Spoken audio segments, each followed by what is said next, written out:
the reason why we wanted you on outside of being like good mates is like with the whole player one thing, we love looking at people that have done something for themselves, created something for themselves, like, because outside of that, you'll be going in whatever direction, but then really deciding, you know what, this is the direction I'm going to head in, and then putting in the work to get there. So yeah, let's kick it off from the beginning. Like, how did you guys first form Empower? Paulie lead away. I'll go. You love a chat, mate. Paulie was working at Ascot Valley Leisure Centre for the good part of 14 years. And I come along at the end of his stint there, and we'll just work alongside each other for probably 12 months. And then we'll just like, what are we doing here? Let's get out. Why aren't we doing our own thing? And then, I guess there's a lot of bullshit in the industry. And we sort of both had the exact same way of training people, beliefs in everything, and thought, why don't we try and create a space for people that they can go to outside of this sort of commercial environment? Because, we found there was a big sort of opening in the market for it. So, we got together, started working on it. And then, after 18 months, two years later, we're inside eventually. And like, can you talk a little bit about the facility you have and what you've got set up there? Paulie? I think just to touch on what Jackson just said then, I think from my perspective, it was something that I'd always envisioned in doing, is opening up my own facility. I had different people come and go, as you can imagine, in the industry. I think the turnaround for someone to have a career over a year is something like 5%. So for anybody that completes their certificates in the fitness industry, so there was a lot of turnaround of people. So when I lost a business partner who ended up having a family and went into the construction industry, so that was a bit of a debacle. But then from there, it was just like not really connecting with somebody to have that same visions with. So I think Jackson straight away we just hit it off right from the get-go. I still remember we sat down at Pacino's restaurant and we discussed about like what the industry is about and what it is and how you can make a great living out of it. And it's sometimes it's you kind of have to pinch yourself because you're doing a job that it's actually a pleasure. So it's to be given the opportunity to be in charge of somebody's health as such and have that trust with somebody, and they're physically going to pay you out of their own hard-earned is a privilege. So a lot of people don't see it that way. So when you kind of adapt that mindset that everybody that is actually trusting you to be in charge of their health somewhat, that's a privilege to be in. So you form the basis of your business as such based around those principles, you know. So if you don't have the integrity in what you're doing, then mate, you're never going to make it, no matter what it is. So that was just a little touch base before that. But we always had our vision based on what we wanted Empower to be, just simply based around trial and error, I guess, and seeing what has come and gone over the course of over a decade, you know. So what we've done has been around forever, and it will probably be around forever again. So it's not reinventing the wheel, it's just putting things in practice properly. So without all the whiz bang that you might see on social media these days within the fitness industry. So it's a lot to it. That's good. I like that. I like that you have that overarching sort of mindset going into this. And obviously you're going to create something that's much more than just a gym. And obviously you've got plans long term. 100%. Looking to change the industry, which is what I'm really interested about, is because I had a chat with Jacko a bit earlier when he was doing my programs, and he was saying that obviously his goals are a little bit more fitness based at the moment, but if it wasn't, and when it does come time to nail down the business, and he was talking about the way he wants to scale it, I'm like, this guy's, you're onto something. It's not just a a one-off sort of gym to make a bit of coin. It's much more than that. And I like that whole industry shaking sort of mentality that you have. Yeah, for sure. I wouldn't say changing the industry. I'd say there's probably too much shit out there that is trying to change it. What we're trying to do is implement simple, basic strength and conditioning protocols for training for people, which is sustainable and it's always going to be around forever. And the way that we sort of try and implement that is creating basically a space and a home for people where they can escape reality, not have to worry about what's going to happen, like, you know, how am I going to feel? We're not doing scans, we're not doing weighings, like we don't give a shit about that stuff. Like we want to create a place for people to feel like it's a second home and somewhere where they've really got a place of belonging rather than just, you know, so we don't want them to think, oh, this is just a strength and conditioning performance-based gym. I mean, yeah, if people want athletic performance, we've got strength conditioning head coaches that can take you for personal stuff for that. But the reality is, like, get stronger, get fitter, feel better, be happier, be around good people, and it all sort of falls into place. So that's kind of where we sort of push is, you know, we're not doing fads, we're not doing, you know, all these different challenges, etc. Because, you know, health and fitness is something that's got to be forever. You know what I mean? You're not doing it for 10 weeks, 8 weeks, 12 weeks. Like, it's about creating a lifestyle for people and a place where people actually really want to go and feel like that's how it's going to be every time. You know what I mean?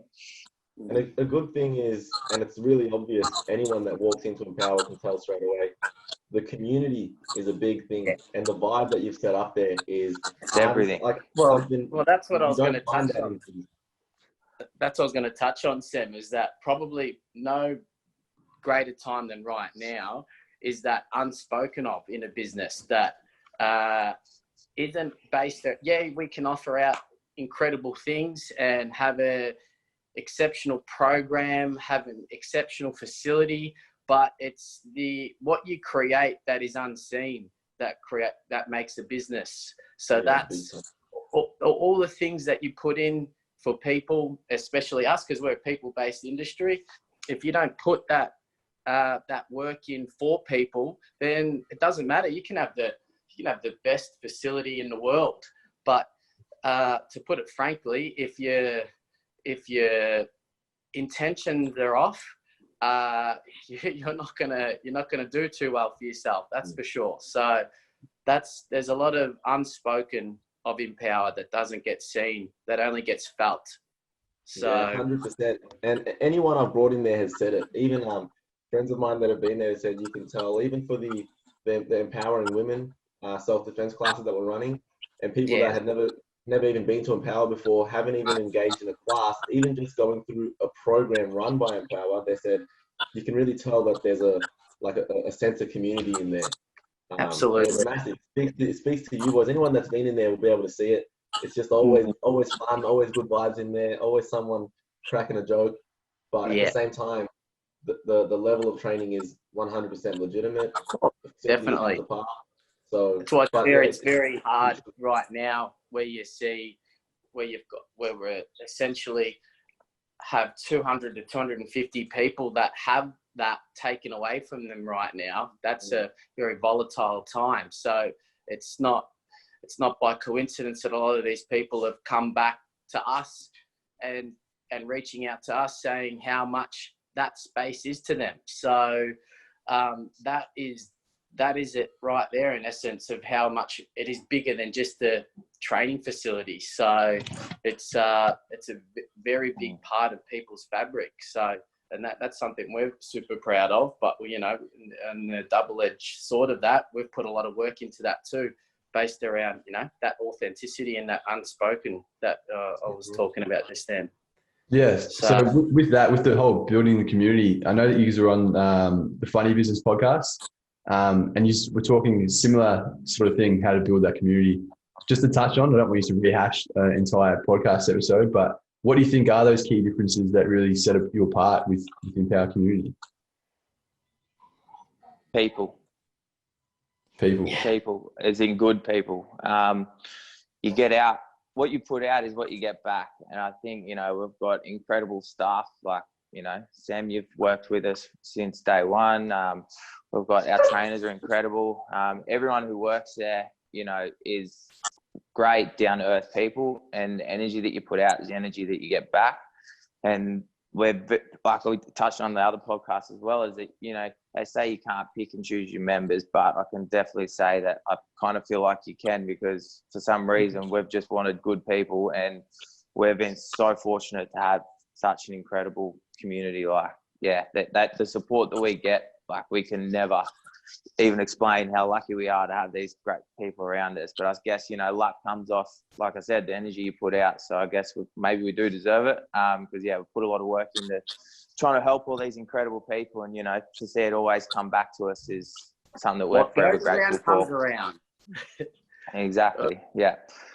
So, I think, energy and people is sort of what's going to attract your crowd. So I think, we're very lucky to have such good people around us. Now, what's something you wish you had known when you started out, or something that if you had run into yourself when you had first started out on building what you've built at the moment, that you'd tell yourself? How to find a skilled labourer in jackhammering concrete. I know, right? Yeah. Why is that?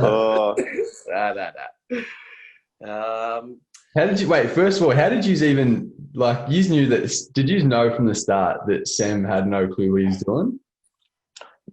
No, I'm talking about Sam was saying as a whole, the whole build of that place. I know that. Opening a gym, not anticipating being on a jackhammer for a week and a half straight, and that would have been nice to handball that off to somebody else. Fair enough. Sam was incredible. Yeah.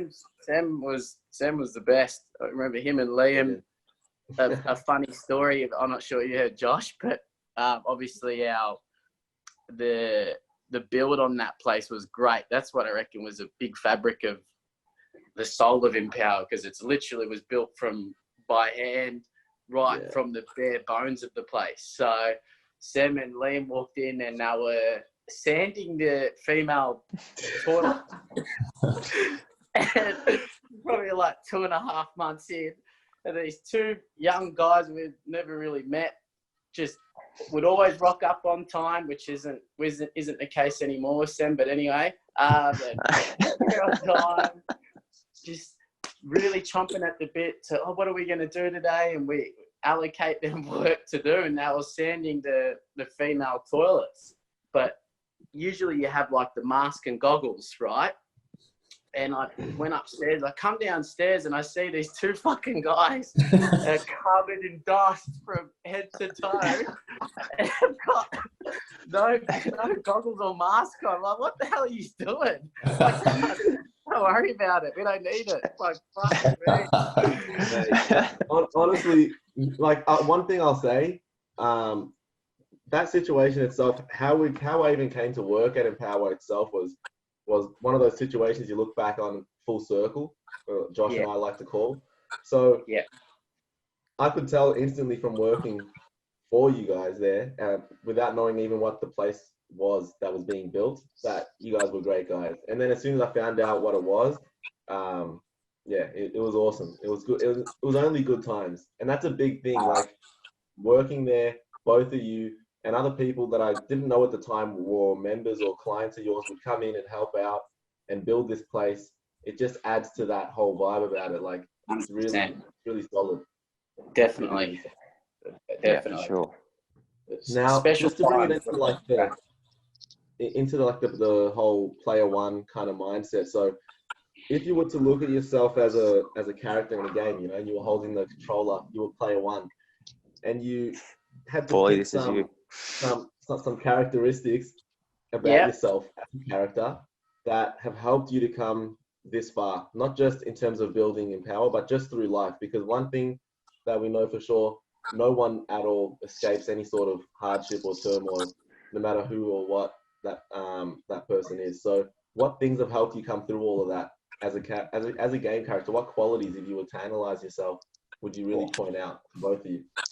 Well, firstly, I've got no idea of any game characters, but I'll just touch on some qualities because I haven't picked up a PlayStation controller since I was 5 years old. But I reckon resilience.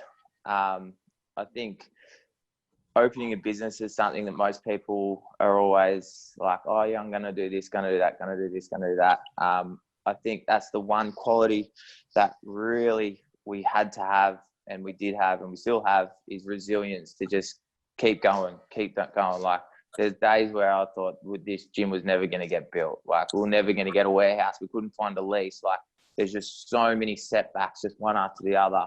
And I think resilience is probably the one quality that we've definitely both had and needed to have throughout all this. Resilience, yeah. Absolutely. What about yourself, Paul? Yeah, I don't know about a character specifically. I don't think there's any Calabrian European playing characters are out there. Liam. What about Liam? Yeah, Liam. Yeah, absolutely. That's a good question. It's a really good question. I don't know. I just keep going, touching back on that unspoken and unseen, you know, and as like you've seen too, Sam, what are you now like you're coming towards your second year in working in the industry. It's up to the individual. If you've got an ability to assess things in your surroundings, in your environment, and adapt to that and evolve and be better, then you'll be successful in it, no matter what it is. So I think that's a skill set that Jackson and I have adapted and evolved over time. So, you know, whether it be fighting or in business, like more experience, usually the ripple effect on that is improvement. So that's been a big part of what we've done. Yeah, it's new and within the business that we've opened, and we just adapt and evolve every day with it. So I don't know what kind of character that is, but so, like, the whole point of that exercise is more just a way to view yourself from the outside in, you know, because sometimes it's not something that we really think about or even sit down and think about what things do I have internally that have helped me come this far in life, and what things maybe have held me back. So with the player one mentality, and the way that I describe it to a lot of guests and a lot of friends, is just analyzing yourself and taking a step back and saying, all right, if I was a character, so for example, how I would translate what I've heard you just say would be, for example, the character of Paul would be, if before entering the game, would have selected, all right, really good at building community and building genuine relationships, you know, and giving value in that way. Because why? That will have an effect on networking. It'll help to build a solid community that will help in many other areas.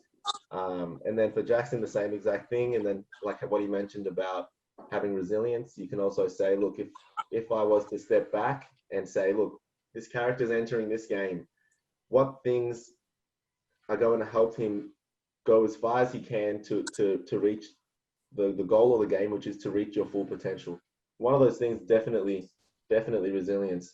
And I love to, even though we have a lot of banter, I love always looking around at friends, people that I've come across, in particular, older people. Josh and I will talk about respecting your elders.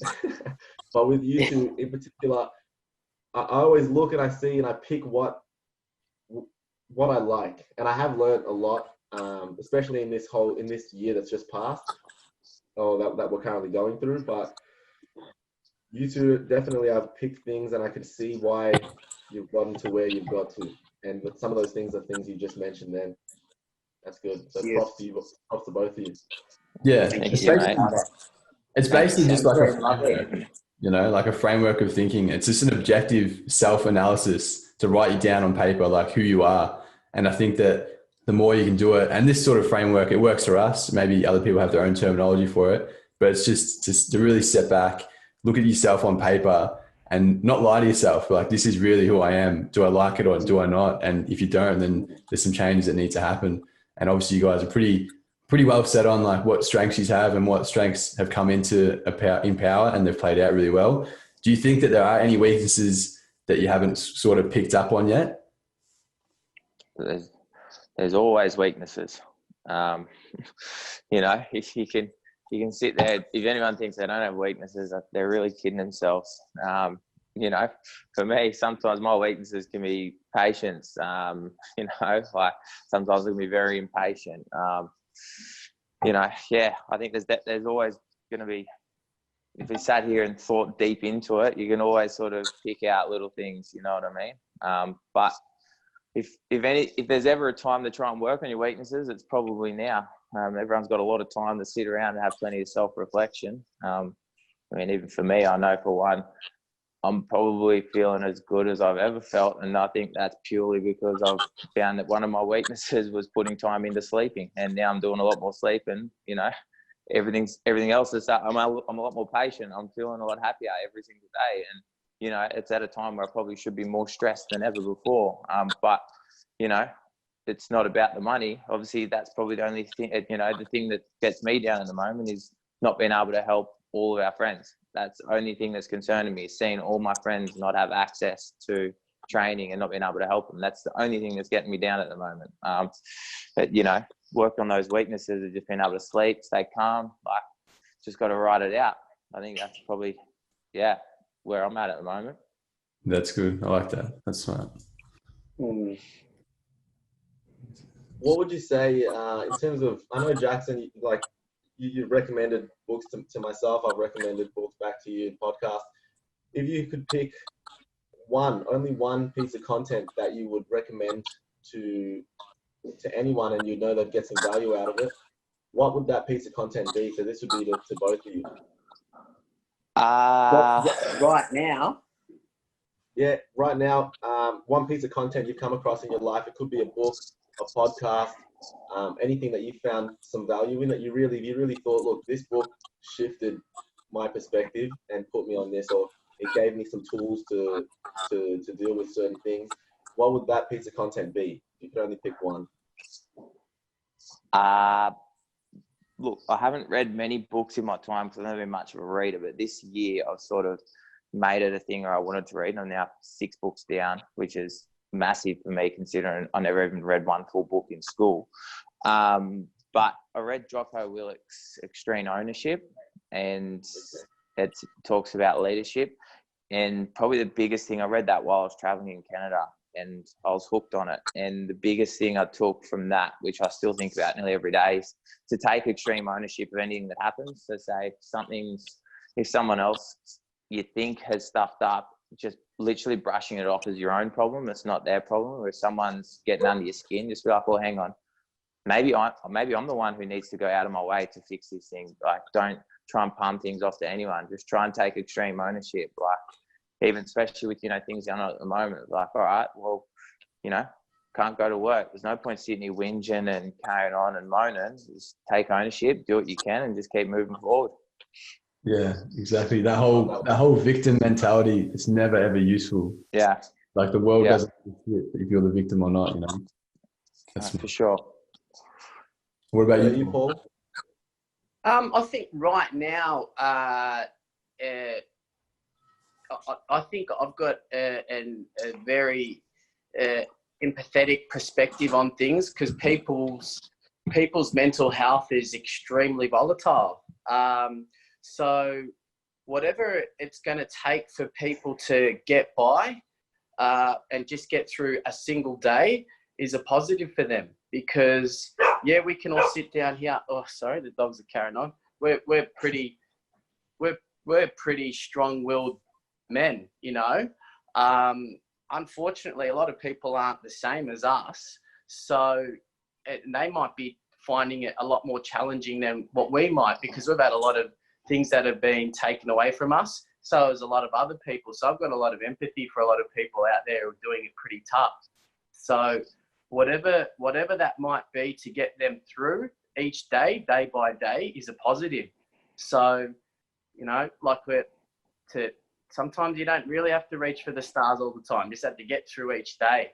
And that's, I think, the current landscape right now, as horrible as it sounds.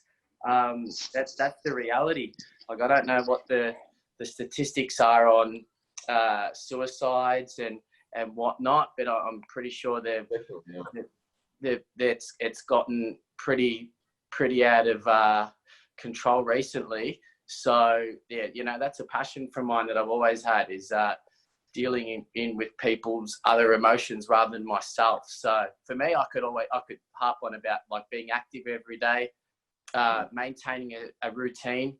I'm getting up at 4:30 every morning, still trying to keep that same routine that I was during work, and that's just helping me get by. So, and over time, on a more broader perspective, I adapt and develop a lot with people that I have around me that have more experience than what I do. In part, what you said before, Sam. So, taking pieces of people's personalities or experience in a certain trade or industry or whatever, and adapting that within myself. So that's where I get a lot of my development from, because we're lucky enough to have some pretty incredible people around us. So yeah, you choose what you want out of them to help evolve yourself. That's awesome. And that's 100% right. This is definitely not an easy time for anyone. And none of us can really put ourselves into or experience what anyone else is going through except our own experiences. But I know from having spoken to friends and individuals, some people are really, really struggling. And that doesn't just mean financially. Think about a bunch of people, like, that's why I'm constantly trying to reach out and ask my mates how they're going and whatnot, because maybe So important right now. Yeah, people could be having all sorts of issues. Man, it can definitely be tough. I've spoken to some people and it really opened my eyes up.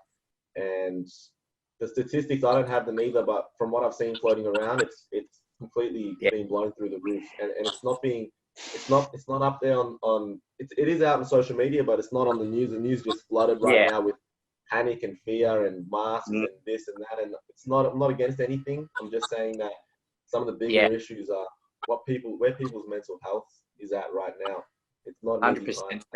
Yeah, 100%. Well, you only need to talk to people that are close to you within your circle and even your extended circle, and you can really understand that there's a great amount of struggle amongst a lot of people. Not to put a negative spin on what this conversation is, but that's a reality at the moment. You know, there's nothing normal going on about today. It's just about having to adapt and evolve and get through each day and try and be empathetic and sympathetic to people and reach out to people and help. You know, my poor darling girlfriend, like, she's had to pick me up from time to time too, and vice versa. So that's what it's all about, just trying to help each other get through each day, because unfortunately we can't go about doing the things that we so love and enjoy doing each day. You know, I should be a bloody blue belt by now. God, I'm stuck. Are you still rolling? Like, were you previously still rolling? Pardon? Were you still rolling, like, consistently? Yeah, I was loving it, Josh. I was loving it. Where are you training at? All's good. At Renegade. Oh, yeah. With, what's his name, Jimmy or James? Jamie, Jamie, that's right, yeah. Yeah. He's good. That's good. You two would get on real well. He's like the same. He's just an older version of you. He's a great guy. He's a good dude. He's built a great community there too. So, you know, same in part. Yeah. Well, so that's an interesting thing, because we're with the whole community thing in gyms. That's why we touched on it earlier. Just again, in martial arts gyms, it's much easier to build that community because of what you're engaging in. You know, it's something physical. So I found that and Josh as well, we trained at the same gym. We traveled to train at gyms all over the world as well. But when I came to Empower, I found that same community vibe in a gym that's not a martial arts gym. So that's why it was so unique. But that's probably a great way for me to explain it to people. And I remember you said, Sam, one day, and it's so true, that that sounds out, I guess, within the jiu-jitsu space, is that a lot of stuff kind of is signified within life that is on the mat, you know, that we know of. And I've come from a football background, so I've played football since I was 5 years old, and I can remember. And then here I am as a 32-year-old male going into my first ever jiu-jitsu class, and I sound like a stereotypical white belt, but it, you know, changed my whole perspective on everything, you know, and it just, it took me to another level of involvement as a human, you know, like here, like I hate to reflect back on it, but your ego in football is a very strong thing, and that's great, that's cool, but that's something that you just can't have going into starting jiu-jitsu, because it gets taken away from you straight away. So here you are, you're gonna have to. It really says a lot about you as a person. You go, fuck, I'm 32, I'm strong, fit, healthy, but I've got this 60-kilo nerd absolutely making me look like a schoolboy. That's like what Sam. That's what Sam does every time he comes to Empower with me. Yeah. So I'm gonna be No, bashed by a kid. No word of a lie. Like Adam Power, there's been fists flown, all friendly fists, but like a random shadow box, and then someone would run. Yeah. And that's the thing though too, Sam. But you can look at that, and then you can look at somebody who's at the higher, like a brown, black belt guy, and that person's the first person out there helping somebody, you know, because that guy has developed himself from the ground up, you know, from inside out. And you said between you and Josh, I still remember that you boys have basically had it out with each other every day, like where you leave none of that on the floor, and that stuff helps. It helps. It's huge, and it's something that can only be described on when you feel it and you do it for yourself. It's very powerful stuff, you know. So even talking about jiu-jitsu now, I'm like, man, I just want to roll.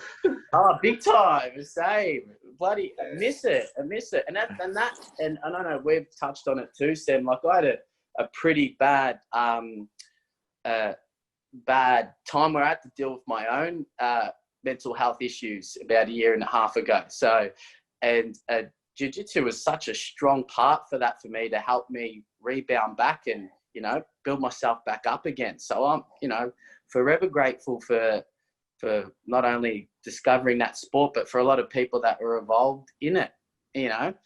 And it's a shame that, yeah, across the board, a lot of people that might not be as strong-willed as I am, that have had that taken away from them too, and are dealing with that this fertility that we talk about right now. So, you know, that's the big picture of it all. That's for sure.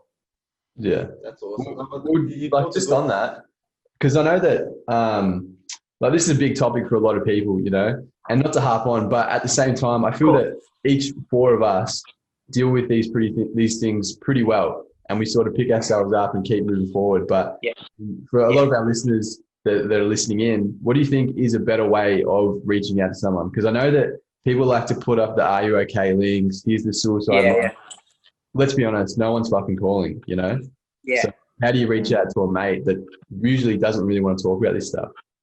It's hard, Josh. It's a really, really hard one, because when we break it down, like as a fabric of, like, especially men in particular, the perception's always out there to be that you're fine, you're good, you know, like and that's a hard thing to break down. I don't really feel comfortable breaking it down and talking about it, because I'm nowhere near a professional in that trade, you know. It's a really hard one, but I don't know.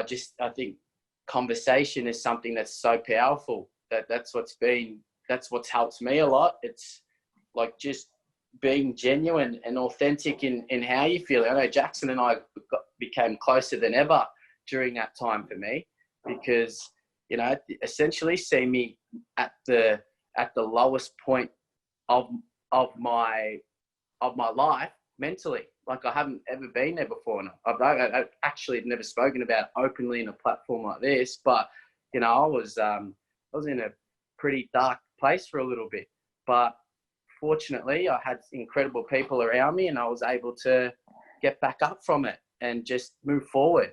But for people that aren't as fortunate and strong-willed to deal with that, or have people around them to help them bring them up, or maybe turn to things like drugs and alcohol and all that stuff, we know that stuff's not going to help you.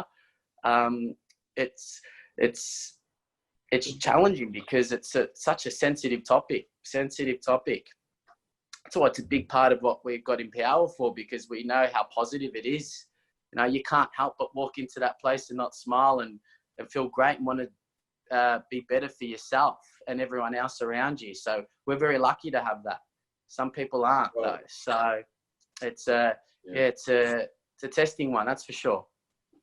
I think a massive part of it is exactly what you're doing right now, because like both of you said, it's easy to ask people to reach out, but how many people are going to, or even are going to feel comfortable to reach out? So the two things that I've really seen that help, and I got this also from hanging out with you two as well. I saw this was something you both do, is to be open, as well with Josh as well. I picked that one up, and when you're open, it'll make others feel more comfortable to be open. Absolutely. And then above and beyond that is to actually go out and reach out, because these people may not be actually reaching out to you. So go out and touch base with those people in your network and in your community. Even if you feel like you've got a lot on your plate, if those things on your plate aren't things with mental health issues and it's just about being busy, well then definitely make some time to just reach out and chat to one or two mates.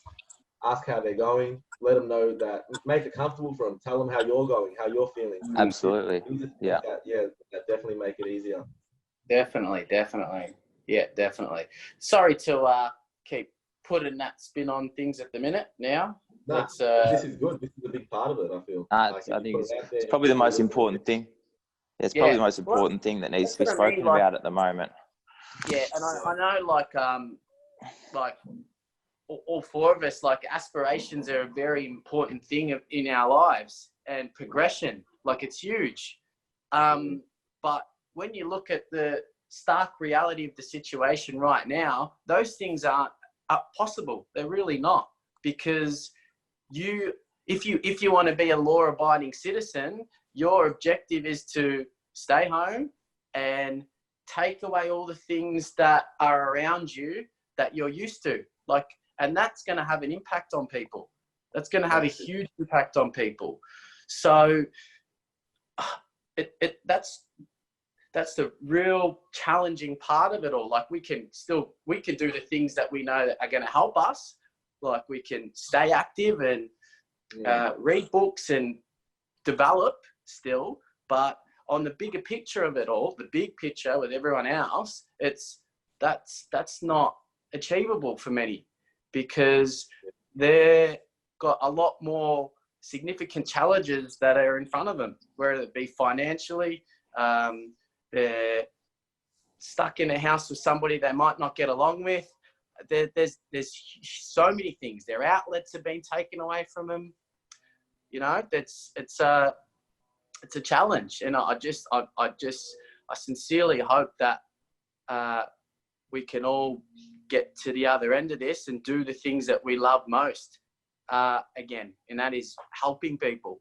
So the sooner these doors get open for us, as Jackson said before, and being able to provide our service of what we do to so many people, it's going to go a long way in getting that sense of normality back. So, you know. Yeah, perfect.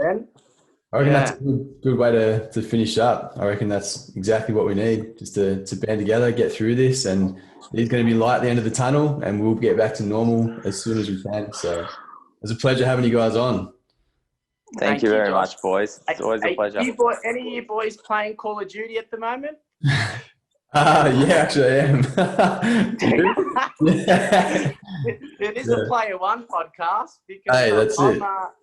I think I'm number 3 ranked in Warzone at the moment. So if anyone wants to take me on, come on down. What's your tag? Done. Oh, love that. Oh, I love it.